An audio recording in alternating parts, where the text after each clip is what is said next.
Welcome to Pell's Fundamentals. On our channel, you can find news from around the Danish Commonwealth, and we have a lot to cover today, so let's jump right in. The sources for today's Danish Commonwealth news report are linked below. All right, so the U.S. and Greenland situation has gotten quite a bit of attention, Yeah. especially from Russia. Okay. Maria Zakharova, the spokesperson for the Russian Foreign Ministry, expressed surprise Oh, wow. at Denmark's reaction to Trump's statement, Really? calling it mild. Huh. Interesting. Can you elaborate on that a little bit? Yeah, so Zakharova contrasts Denmark's reaction Okay. to Trump's comments with what she calls Denmark's frequent pronouncements about the threat posed by Russia.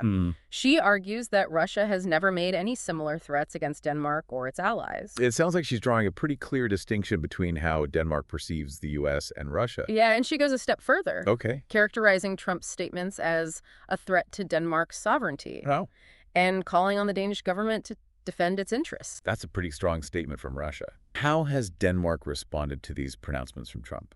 So Danish Prime Minister Mette Frederiksen held a 45-minute phone call with Trump to discuss the situation. Okay. The details of that call haven't been made public, though. Right. She did, however, brief the Danish Parliament's Foreign Policy Committee on the call. Okay. So what has been Denmark's public response to this situation? Well, Frederiksen has publicly stated that Greenland's future is for the Greenlandic people to decide. That seems like a pretty measured response. What about the potential economic impact? Yeah, that's a good point to consider.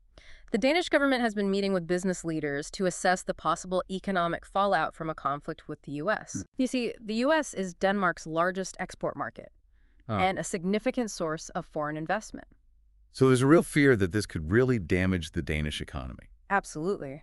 Several prominent business leaders, including Christian Jensen and Brian Mikkelsen, have voiced their concerns about the potential negative impact on Danish jobs and trade. Yeah.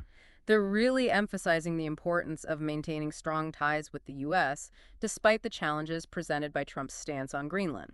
It sounds like Denmark is in a really difficult position here. On one hand, they value their relationship with the U.S. Right. On the other hand, they are committed to respecting Greenland's autonomy, and they face potential economic harm if things go south with the U.S. Exactly. It's a complex situation with no easy answers. And the stakes are very high. The outcome remains to be seen. But it'll be interesting to watch how this unfolds in the coming weeks and months. And for our listeners, we encourage you to continue exploring this topic and to consider the various perspectives involved. It's a story that's far from over, and one that will likely have some really significant implications for the future of the Arctic region and beyond. That concludes this Danish Commonwealth news report from Pulse Fundamentals. We hope you found this update informative. Be sure to check out our other videos on our YouTube channel for more in-depth analysis and commentary on this and other important stories. The sources are linked below.